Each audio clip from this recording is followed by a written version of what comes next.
नमस्कार, आपके साथ मैं हूं अभिलाषा। देश भर में कोरोना से हाहाकार मचा हुआ है। हर गुजरते दिन के साथ नए संक्रमितों का आंकड़ा बढ़ता जा रहा है और पिछले 24 घंटे में रिकॉर्ड 3,32,730 लोग संक्रमित पाए गए हैं और ये अब तक की देश में एक दिन में मिलने वाले मरीजों के आंकड़े के लिहाज से सबसे बड़ा आंकड़ा है। और 24 घंटे में रिकॉर्ड 2,263 लोगों ने दम तोड़ दिया। कोविड की वजह से मरने वालों का यह आंकड़ा भी अब तक का सबसे ज्यादा है। इधर हालात की समीक्षा के लिए खुद पीएम मोदी ने कमान संभाल ली है। पीएम ने सुबह 9 बजे इंटरनल मीटिंग के बाद मुख्यमंत्रियों के साथ चर्चा की। इस बीच देश भर में ऑक्सीजन की कमी को दूर करने के लिए एयरफोर्स की मदद ली जा रही है। एयरफोर्स के विमानों के जरिए ऑक्सीजन को एयरलिफ्ट करके जरूरत वाली जगहों पर लगातार पहुंचाया जा रहा है। उधर महाराष्ट्र के विरार में कोविड अस्पताल में आज एक दर्दनाक हादसा हुआ। आग लगने की वजह से 13 लोगों की मौत हो गई और ये आग हॉस्पिटल के आईसीयू में सुबह करीब 3 बजे लगी थी। बताया जा रहा है कि हादसे के वक्त आईसीयू में करीब 17 मरीज भर्ती थे। और बड़ी खबर आपको बता दें, कोरोना संकट पर सबसे ज्यादा प्रभावित मुख्यमंत्रियों के साथ प्रधानमंत्री मोदी की बैठक जारी है। बैठक में दिल्ली के मुख्यमंत्री अरविंद केजरीवाल ने पीएम मोदी से ऑक्सीजन सप्लाई सुनिश्चित कराने का अनुरोध किया। क्या कहा केजरीवाल ने, सुनाते हैं आपको। सर, देश के संसाधनों पे तो 130 करोड़ लोगों का अधिकार है ना। अगर दिल्ली में ऑक्सीजन की फैक्ट्री नहीं है तो क्या दिल्ली के 2 करोड़ लोगों को ऑक्सीजन नहीं मिलेगी? जिस राज्य में ऑक्सीजन की फैक्ट्री है, क्या वो दिल्ली की ऑक्सीजन रोक सकते हैं? मैं आपसे मार्गदर्शन चाहता हूं सर। कुछ ही राज्य हैं जहां से मैक्सिमम दिल्ली की ऑक्सीजन आती है और जहां सबसे ज़्यादा दिक्कत आ रही है और जहां सबसे ज़्यादा हमारे ऑक्सीजन के ट्रक रोके जा रहे हैं। मेरी आपसे विनती है, अगर आप उन राज्यों के मुख्यमंत्री को एक बार बोल दें, फ़ोन कर दें कि हमारे ऑक्सीजन के ट्रक ना रोकें, तो दिल्ली के लोगों को ऑक्सीजन मिल जाएगी। आपका एक फ़ोन ही बहुत है सर उनको। दिल्ली के 2 करोड़ लोगों की तरफ से मैं आज आपसे हाथ जोड़ के विनती कर रहा हूं कि सर आप हमारी मदद कर सकते हैं। आप कृपया हमारी मदद कीजिए और अस्पताल में लोगों को ताकि ऑक्सीजन मिल जाए। प्रधानमंत्री जी, कोरोना से देश को बचाने के लिए एक नेशनल प्लान बनना चाहिए। इस नेशनल प्लान के अंतर्गत देश के सभी ऑक्सीजन प्लांट्स को तुरंत आर्मी के जरिए केंद्र सरकार टेक ओवर करे। ऑक्सीजन प्लांट से निकलने वाले हर ट्रक के साथ एक आर्मी का एस्कॉर्ट व्हीकल रहेगा, तो कोई उस ट्रक को फिर आगे रोक नहीं पाएगा। सर, हर एक जान हम सब लोगों के लिए कीमती है। हमें ये एहसास हर भारतीय को इस वक्त कराना होगा। इसलिए मेरा मानना है कि देश में सबको दवाई, सबको वैक्सीन और सबको ऑक्सीजन मिलनी चाहिए और बिना किसी विवाद और बिना किसी रुकावट के ये मिलनी चाहिए। मेरा विश्वास है, देश में अगर कोरोना के खिलाफ एक नेशनल प्लान होगा तो हम सभी राज्य सरकारें और केंद्र सरकार मिलके इस दिशा में काम करेंगे।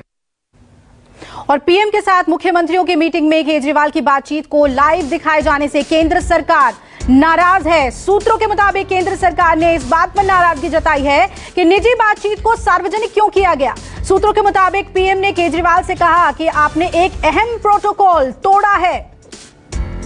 इस बातचीत को लाइव क्यों दिखाया गया, आम जनता से साझा क्यों किया गया, जबकि ये एक हाई लेवल मीटिंग थी और ये कहा गया प्रधानमंत्री की ओर से दिल्ली के मुख्यमंत्री को कि आपने एक अहम प्रोटोकॉल तोड़ा है।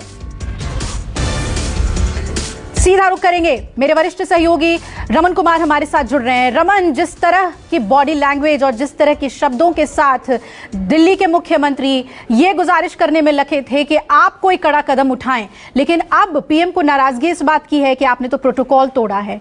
कैसे देखें इस पूरे मामले को, क्योंकि इमरजेंसी जैसे हालात हैं इस वक्त? देखिए, प्रधानमंत्री की मुख्यमंत्रियों के साथ जो डिजिटल कॉन्फ्रेंस थी, उस कॉन्फ्रेंस के जरिए दिल्ली के मुख्यमंत्री अरविंद केजरीवाल अपनी बात जनता को बताना चाहते थे। क्योंकि आज ही आपने सुना होगा कि गंगाराम सहित कई हॉस्पिटल्स में ऑक्सीजन की कमी है और गंगाराम में ऑक्सीजन की कमी के चलते कई मरीजों की मौत हुई, जिसके चलते काफी दबाव अरविंद केजरीवाल पर है। और अरविंद केजरीवाल ने सोच समझकर मीडिया को इन्वाइट किया था, एजेंसी को इन्वाइट किया था, ताकि अरविंद केजरीवाल जो प्रधानमंत्री के सामने अपनी मांग रखें। क्योंकि उनका यह कहना था कि अगर दिल्ली में कोई ऑक्सीजन प्लांट नहीं है तो क्या अस्पतालों को ऑक्सीजन सप्लाई नहीं होगी। होगी, या दिल्ली आने वाले जो टैंकर हैं ऑक्सीजन के उसको अलग अलग राज्यों में रोका जा रहा है। इसके लिए प्रधानमंत्री को खुद फोन पर बात करनी चाहिए। लेकिन प्रधानमंत्री को जैसे ही ये मालूम चला कि अरविंद केजरीवाल इस पूरे कार्यक्रम का वीडियो रिकॉर्डिंग करवा रहे हैं और उसे लाइव दिखवा रहे हैं, तो उन्होंने आपत्ति की कि अरविंद केजरीवाल जी, ये प्रोटोकॉल का उल्लंघन है। अमूमन कोई भी डिजिटल कॉन्फ्रेंस होती है प्रधानमंत्री और मुख्यमंत्रियों के साथ बातचीत में, उसका लाइव टेलीकास्ट नहीं किया जाता है। हालांकि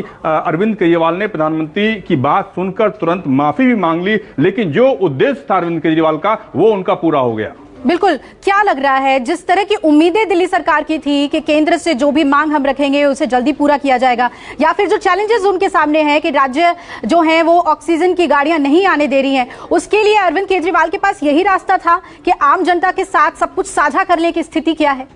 बिल्कुल, लोगों में आक्रोश इस बात का है कि क्या इस घटना के लिए जो लगातार ऑक्सीजन की कमी का रोना रोया जा रहा है या ऑक्सीजन की कमी देखा जा रहा है हर एक हॉस्पिटल्स में, उसके लिए जिम्मेदार कौन है? क्योंकि हर एक राज्य सरकार ये कह रही है कि जब तक उनके लोगों की अहमियत या लोगों की परेशानी कम नहीं होगी, तब तक वो ऑक्सीजन को दिल्ली या दूसरे राज्यों में सप्लाई नहीं होने देंगे। ऐसे में हमने देखा कि कई ऐसी घटनाएं हुई कि हरियाणा में ऑक्सीजन के टैंकर को रोका गया, दूसरे राज्यों से टैंकर को रोका गया। इसलिए अरविंद केजरीवाल पर दबाव इस बात को लेकर था कि वो प्रधानमंत्री के सामने और मुख्यमंत्रियों के सामने अपनी बात रखें ताकि जनता के सामने संदेश जा सके। लेकिन प्रोटोकॉल टूटा है और इसे केंद्र सरकार किस तरह से लेती है ये देखना बेहद अहम होगा।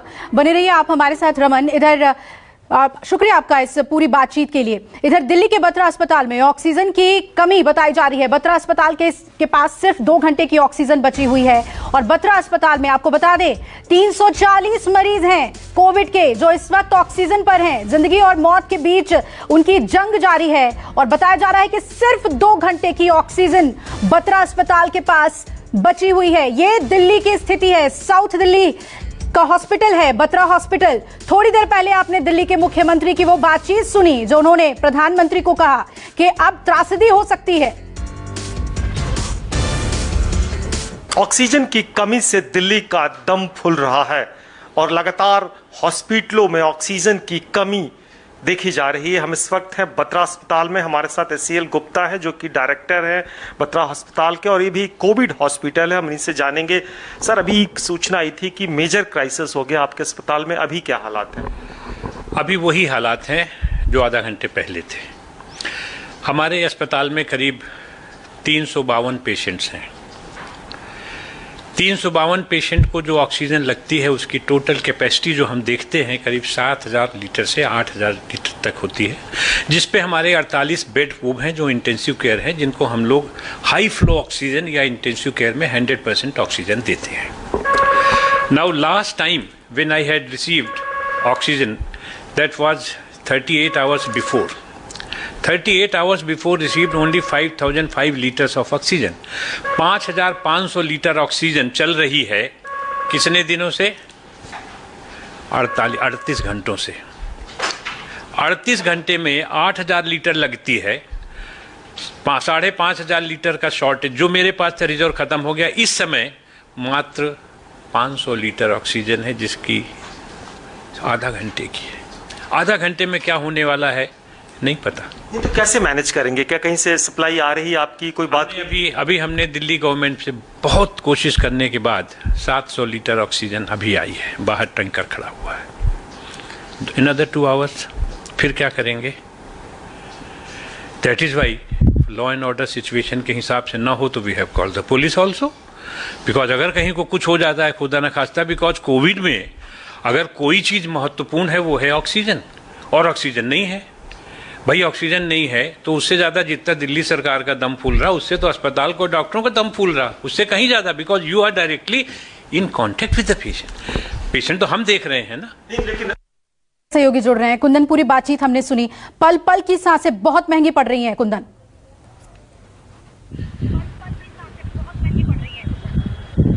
बिल्कुल, ये हालात करीब करीब साउथ दिल्ली के तमाम अस्पतालों में हैं। मैं आपको बताऊं कि न केवल उस हॉस्पिटल बत्रा जिसकी रिपोर्ट हमने आपको दिखाई, बल्कि अपोलो की बात करें, फोर्टिस की बात करें, होली फैमिली अस्पताल की बात करें, या तमाम साउथ दिल्ली के बड़े अस्पतालों में से हमारे संवाददाता ने दिखाया कि मैक्स में किस तरीके से हालात है। और सबसे बड़ी क्राइसिस है कि जो सबसे बड़ी एजेंसीज इन अस्पतालों को ऑक्सीजन देती है, उनके तरफ से कोई कोऑर्डिनेशन नहीं है, कोई फोन उठाने को तैयार नहीं है, कोई ये बताने को तैयार नहीं कि आखिर आपके पास सप्लाई आएगी तो कब तक आएगी, और इसके बीच में उनके पास क्या इमरजेंसी बैकअप प्लान है और क्या कर लेना चाहिए।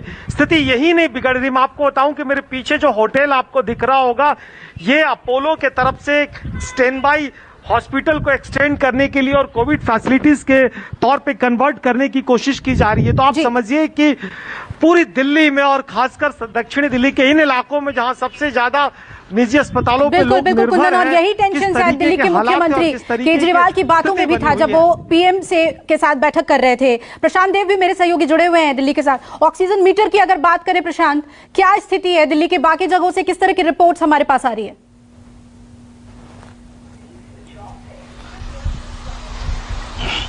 देखिए, दिल्ली के हाल जैसे कुंदन बता रहे थे, बाकी रमन जी ने बताया कि किस तरह से केंद्र और मतलब प्रधानमंत्री और मुख्यमंत्री में एक तरह की ठनाठनी भी हो गई। दरअसल में जो मैं समझ पा रहा हूं, जो हम अभी जितना दिल्ली एनसीआर में पूरा घूम रहे हैं, देख रहे हैं, स्थिति बहुत खराब है, इसमें कोई दो राय नहीं है। पल पल की सांस के लिए लोग तरस रहे हैं, इसमें कोई दो राय नहीं है। दरअसल में हो कैसे रहा है, मैं आपको एक उदाहरण देकर समझाना चाहता हूं कि जब दिल्ली में अचानक से ऑक्सीजन की कमी आई तो मोदी नगर से दिल्ली को सप्लाई कर दिया गया। अब उसमें समझ में ये आता कि जो कोई दिल्ली में ज्यादा शोर हंगामा ना हो, इसलिए दिल्ली को शांत करने के लिए वहां पे ऑक्सीजन आ गई कि पहले दौर में ऑक्सीजन दे दिया गया। लेकिन दिल्ली का ये ऑक्सीजन दिया गया मोदी नगर से, लेकिन समस्या ये है कि जो दिल्ली को ऑक्सीजन पहले 2 दिन में सप्लाई किया गया वो नोएडा का काट दिया गया। यानी कि जो ऑक्सीजन नोएडा को मिलना था मोदी नगर से, उसे काट करके दिल्ली को दे दिया गया, क्योंकि दिल्ली में शोर ज्यादा हो रहा था। अब नोएडा में चूंकि दोनों बीजेपी की सरकार है, तो नोएडा की सरकार शोर नहीं मचाएगी, इसलिए शायद उनका काट दिया गया और उनको बोला कि आप झारखंड से लो। अब झारखंड से जब उनके पास आएगा तब उनको मिलेगा। तत्काल 30 मीट्रिक टन की जरूरत है, जो 1500 से 2000 मरीज नोएडा में। प्रशांत, राज्यों से क्या खबर है, जो बार बार सीएम कह रहे थे कि अलग अलग राज्यों से गाड़ियों को रोका जा रहा है जी, जो गाड़ियों को रोका जा रहा है हरियाणा से, राजस्थान से, उसे लेकर क्या अपडेट है? क्योंकि डिजास्टर मैनेजमेंट एक्ट तो लागू कर दिया है सरकार ने, फिर भी क्या गाड़ियां रोकी जा रही हैं ऑक्सीजन के सिलेंडर्स की?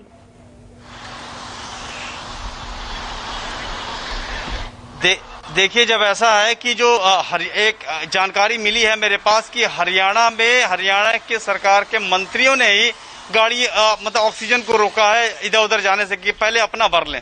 अगर ऐसी स्थिति आएगी तो कोई डिजास्टर मैनेजमेंट काम नहीं करेगा।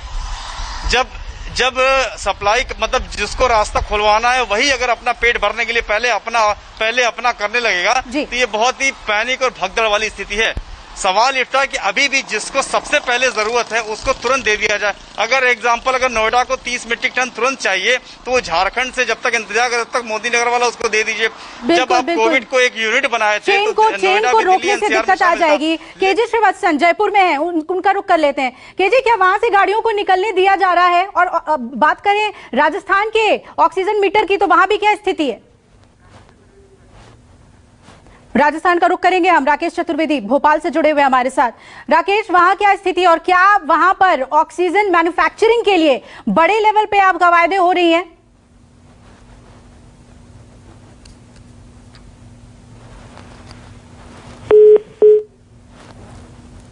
हालांकि बात करें हम पूरे मीटर को समझे तो मध्य प्रदेश में अभी जो राकेश, आपकी आवाज नहीं आ पा रही है, लौटते हैं।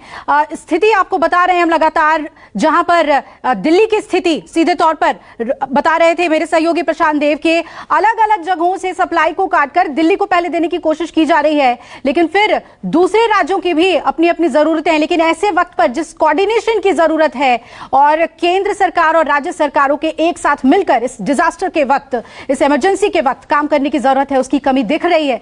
और आज जो मुख्यमंत्रियों के साथ बैठक हुई है उसमें सीधे तौर पर तमाम बातें सामने आई हैं। प्रशांत देव हमारे साथ जुड़े हुए हैं।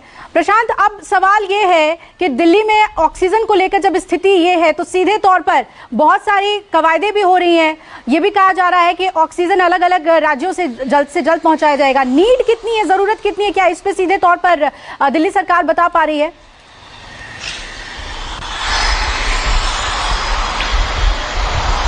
देखिए, दिल्ली सरकार जो बिल्कुल बता रही है, बार बार कर रही है, क्योंकि दरअसल में इसमें सब कुछ अपना अपना हो रहा है।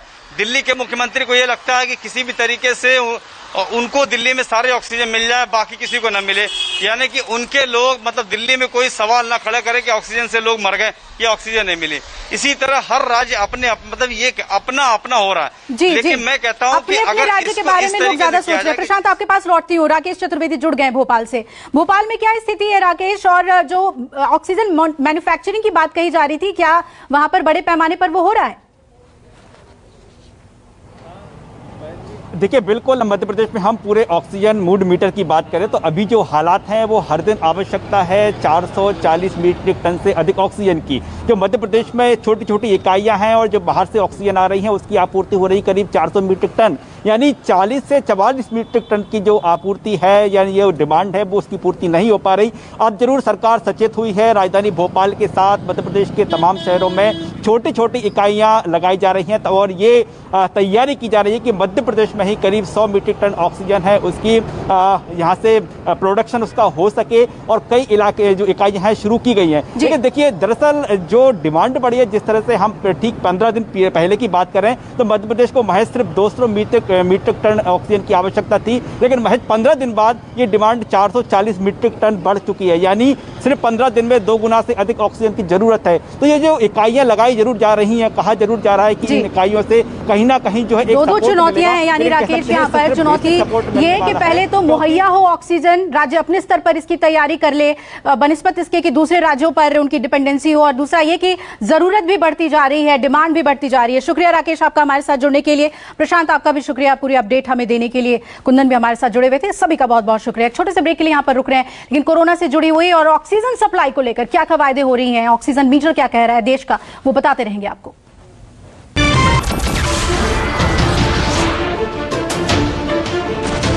नमस्कार, मैं हूं मानक गुप्ता। अगर आपको हमारा ये वीडियो पसंद आया हो तो इसे लाइक और शेयर जरूर करें, और हां, हमें सब्सक्राइब और फॉलो करना ना भूलें ताकि आप देश और दुनिया की कोई खबर मिस ना करें। तो जुड़े रहिए हमारे साथ और देखते रहिए न्यूज़ 24।